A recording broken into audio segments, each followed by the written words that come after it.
Hello everyone, welcome to this channel. तो चलिए शुरू करते हैं class 12 second chapter sexual reproduction in flowering plants के आगे के टॉपिक। तो आज के पर्टिकुलर वीडियो में हम पढ़ेंगे पोलन पिस्टिल इंटरेक्शन। सबसे पहले देख लेते हैं इसका डेफिनेशन क्या है। Chemical signalling between pollen and pistil from time of landing of pollen till entry of pollen tube into synergid. इसका क्या मतलब है, अब हम डायग्राम बना के फटाफट से समझ लेते हैं। इसके पहले वाले लेक्चर्स आपको डिस्क्रिप्शन बॉक्स में लिंक है, आप वहाँ से देख सकते हो। ठीक है, तो सपोज आपको पता है कि ये सब कार्पल या फिर पिस्टिल में होने वाला है, जो कि फीमेल रिप्रोडक्टिव पार्ट है। ये हम डिटेल में फ्लावर का जब स्ट्रक्चर बना रहे थे तब हमने देखा था, है ना। तो अगर आपने वो लेक्चर्स देखा है तो वेल एंड गुड, और अगर आपको पहले से पता है तो और अच्छी बात है। अगर नहीं देखा है तो डिस्क्रिप्शन बॉक्स में लिंक है। तो ये हमारा क्या है, कार्पल या फिर पिस्टिल है। ठीक है, तो इसका नेमिंग कर देते हैं। ये हमारा क्या है, स्टाइल। ठीक है, STYLE। ये ओवरी है, ये स्टिग्मा है। ठीक है, जहाँ पर पोलन जो है लैंड करता है। ओके, और ये जो कार्पल और हमारा पिस्टिल है ना, यहाँ पे ओव्यूल है, ये प्लासेंटा है। एक सेकेंड, पहले हमें, ये हमारा प्लासेंटा है। ओके, क्या है ये, प्लासेंटा। ओके, और ये हमारा ओव्यूल है, और ओव्यूल के अंदर ये ओव्यूल की कवरिंग है। ठीक है, और यहाँ पे जो है हमारा एम्ब्रियो सैक है। राइट, ये हमारा एम्ब्रियो सैक है। ये सिनर्जिड, ये हमारा एग है। ये पोलर न्यूक्लियाई, और ये जो है एंटीपोडल्स है। ठीक है, ओके। तो कहानी कहाँ से शुरू होती है मैं आपको बताती हूँ। पोलन आकर स्टिग्मा पे आकर लैंड करता है। अब देखिए, ऐसा नहीं होना चाहिए कि सनफ्लावर का पोलन सनफ्लावर के स्टिग्मा में ही आना चाहिए। ऐसा नहीं है कि सनफ्लावर का पोलन आ गया रोज़ के स्टिग्मा में। ठीक है, तब नहीं हो पाएगा। ओके, एक ही स्पीशीज़ के होने चाहिए। कहने का मतलब ये है।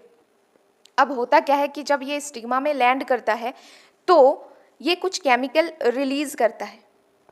ठीक है, और ये यहाँ से कुछ केमिकल रिलीज़ करता है, सिनर्जिड। तो जब तक पोलन ट्यूब आकर सिनर्जिड को डिस्ट्रॉय करके मेल गैमीट को इस एम्ब्रियो सैक में रिलीज़ ना कर दे, उसके पहले तक जो इन दोनों के बीच में केमिकल इंटरेक्शन चलता है, इसी को कहा जाता है क्या, पोलन पिस्टिल इंटरेक्शन। ठीक है, तो ये भी कुछ केमिकल रिलीज करता है, ये भी कुछ केमिकल रिलीज करता है। ठीक है, तो इसी को कहा जाता है। फिर होता क्या है कि आपको पता है मैंने बताया था कि एंजियोस्पर्म्स में होता क्या है कि 60% एंजियोस्पर्म में पोलन जो है 2 सेल्ड में ही शेड हो जाता है, और बचा 40% में 3 सेल्ड में। तो सपोज ये 2 सेल स्टेज है, तो आपको पता है कि ये जो छोटा वाला सेल होता है ये हमारा जेनरेटिव सेल होता है, जेनरेटिव सेल, जिससे मेल गैमीट्स का फॉर्मेशन होता है। और ये बड़ा सा सेल को कहते हैं हम लोग वेजिटेटिव सेल। ठीक है, जिसको हम यूजलेस सेल या बकवास सेल समझते हैं, लेकिन ये बकवास नहीं है। देखो, हर एक चीज़ का इम्पोर्टेंस है, तो यहाँ पर इसका इम्पोर्टेंस देखने वाले हो। ये क्या करता है कि यही पोलन ट्यूब बनाता है। कौन, वेजिटेटिव सेल पोलन ट्यूब का फॉर्मेशन करता है। ठीक है, तो ये इतना बकवास सेल भी नहीं है, इसका भी काम है। अब जब पोलन यहाँ पर लैंड करता है तो ये जो देखो, जब यहाँ से ये केमिकल रिलीज़ करता है, यहाँ से सिनर्जिड केमिकल रिलीज़ करता है, जब इन लोगों का केमिकल इंटरेक्शन चल रहा होता है और जब ये दोनों सहमत होते हैं कि यस हम दोनों एक ही स्पीशीज़ के हैं, तब क्या होता है, ये वेजिटेटिव सेल पोलन ट्यूब बनाता है इस तरीके से। ठीक है, और ये पोलन ट्यूब है ना, ये 1 घंटे में 1 सेंटीमीटर बढ़ जाता है। अब तुम्हें लगेगा 1 घंटे में 1 सेंटीमीटर, लेकिन प्लांट के हिसाब से बहुत बड़ी बात है ये। ठीक है, तो इस तरीके से ये पोलन ट्यूब बढ़ती रहती है। अब तब तक क्या, जब तक ये पोलन ट्यूब बढ़ते हुए जब तक ये पोलन ट्यूब सिनर्जिड की ओर बढ़ता है तब तक जनरेटिव सेल क्या करता है, अपना माइटोसिस कर लेता है। तो जनरेटिव सेल फिर से एक माइटोसिस करता है और उससे बनता है 2 मेल गैमीट, ठीक है। उसके बाद ये पोलन ट्यूब जाता है और एक सिनर्जिड को ऐसे डिस्ट्रॉय कर देता है, समझ रहे हो। और डिस्ट्रॉय करने के बाद ये जो है ना, सिनर्जिड के ऊपर आपको ऐसे पंख जैसे दिख रहे हैं, ये है फिलीफॉर्म एपरेटस जो अट्रैक्ट करता है पोलन ट्यूब को, इसका भी काम है, ओके। सो ये पोलन ट्यूब जाकर एक सिनर्जिड को डिस्ट्रॉय कर देता है और यहाँ पे और एम्ब्रियो सैक में रिलीज कर देता है मेल गैमिट्स को। एक मेल गैमिट एग के साथ फ्यूजन करता है और एक पोलर न्यूक्लियाई के साथ।